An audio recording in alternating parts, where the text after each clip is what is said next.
Monsieur point d'interrogation. Cho Seung-hee est un Américain originaire de Corée du Sud et responsable de la fusillade de l'université Virginia Tech en 2007. L'incident est connu comme étant le second massacre en milieu scolaire le plus meurtrier de l'histoire des États-Unis. Derrière l'attentat de la Bass Consulated School, remontant en 1922. L'événement est marqué par son important nombre de victimes et la brutalité dont le tueur a fait preuve. Cho Seung-hee est en effet revenu plusieurs fois dans les classes pour achever les blessés. Seung-hee incarne aujourd'hui encore un mystère. Il se surnommait lui-même Monsieur Point d'interrogation auprès de ses camarades. En 2005, il est accusé de harcèlement par 2 élèves de l'établissement. Seung-hee les espionnait sur Internet et les prenait en filature. Sur son téléphone portable sont ainsi retrouvées des photos de professeurs et de filles qu'il convoite. À la suite de cet épisode, il manifeste des tendances suicidaires. Il est alors diagnostiqué malade mental et présenterait un danger imminent pour lui-même ou pour autrui. Mais une alternative proposée par le juge traitant son dossier lui épargne d'être fiché comme tel. Il décide dès lors de se faire plus discret pour éviter d'attirer l'attention. C'est un étudiant peu bavard, et ceux qui essaient de lui parler se retrouvent face à un bloc de glace. Un de ses professeurs le décrit ainsi. Il restait assis et nous regardait mais ne disait rien. C'était son manque de caractère qui le mettait à part. Il restait seul, très isolé.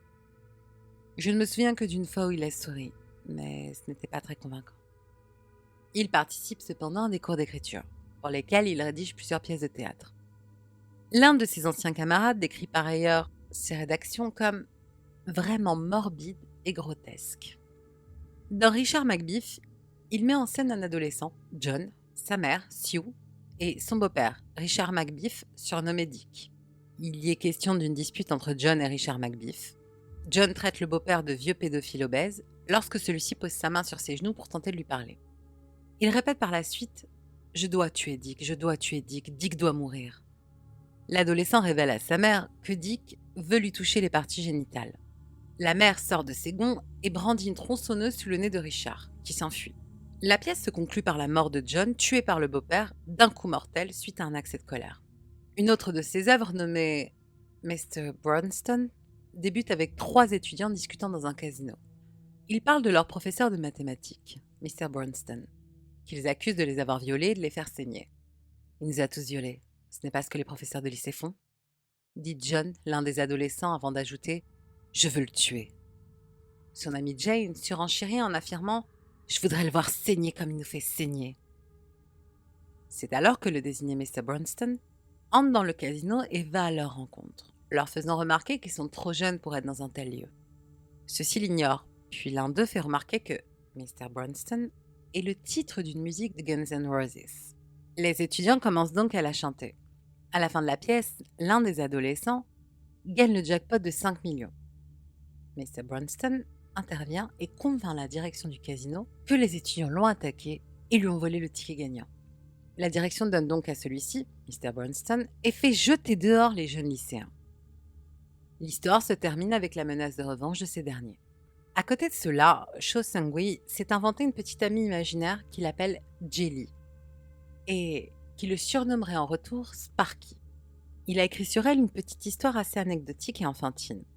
Un de ses poèmes, intitulé A Boy Named Loser, tranche radicalement avec cet esprit plus léger. Le texte est hélas de médiocre qualité, mais il met parfaitement en lumière la face tourmentée de son auteur.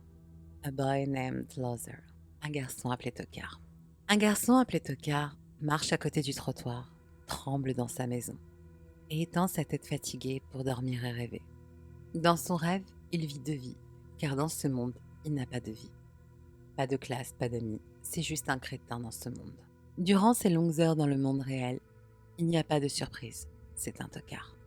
Tout le monde le sait. Dommage, se disent-ils, si seulement il avait une vie. Sous le soleil brillant et cruel, il rentre à son domicile. Pensant à ses 2 autres vies, continue de rêver, rêverie. Que dire, que faire à part rêver? C'est ce que font les tocards dans ce monde, où les gens normaux vivent une vie heureuse. Sans souci et en étant eux-mêmes contrairement à Tocard. Un type normal organise des fêtes chez lui, mais pas Tocard, il n'a pas de vie. Sois heureux, sois normal et une vie, il se dit à lui-même. Il ne peut que dans ses rêves. Dans l'imagination minable de Tokar, il amène une fille à sa maison. Si seulement il pouvait réellement le faire. Tokar. Que puis-je dire de plus? C'est ce que font les tocards. Tokar. Si seulement Tokar pouvait vivre sa vie. Quelque chose que Tokar ne pourra jamais faire. Vivre ses vies. Être normal et avoir une vie. Vous savez pourquoi il ne peut pas? C'est un tokar. Tous ses désirs, il ne peut que les rêver. Piégé dans ce monde de préjudice. Rien d'autre à faire que de retourner chez lui le pas lourd. Tout seul dans son petit logis, il aime penser qu'il vit sa vie. Dans son petit monde, personne ne lui dit tocard et une vie. Personne ne lui fait de doigt d'honneur dans son rêve. Personne ne l'appelle tocard. Aucun doute, ce garçon est vraiment un tocard. Un tocard qui n'a pas de vie. Et il le sait, mais il aime vivre dans son rêve pathétique. Que peut-il bien faire d'autre en se noyant dans sa petite maison excentrique? Mon Dieu, quel tocard! Le jour de son attaque, Seung-hui envoie un manifeste multimédia à la chaîne d'information continue MSNBC. Il s'agit d'un ensemble de photos de lui, posant avec ses armes, et d'une vidéo dans laquelle il parle des motivations de son acte. Les propos qu'il tient sont largement nébuleux et incohérents, témoignant de la folie qui le traverse. Il se compare à Jésus-Christ et dit être Axe Ismaël, l'antiterroriste de l'Amérique. Se dressant contre eux, les hédonistes, les charlatans, les sadiques, les violeurs et les terroristes. Ce sont les dernières paroles qui nous parviennent de lui, puisqu'il se suicide peu après d'une balle dans le crâne, alors cerné par la police de l'État de Virginie.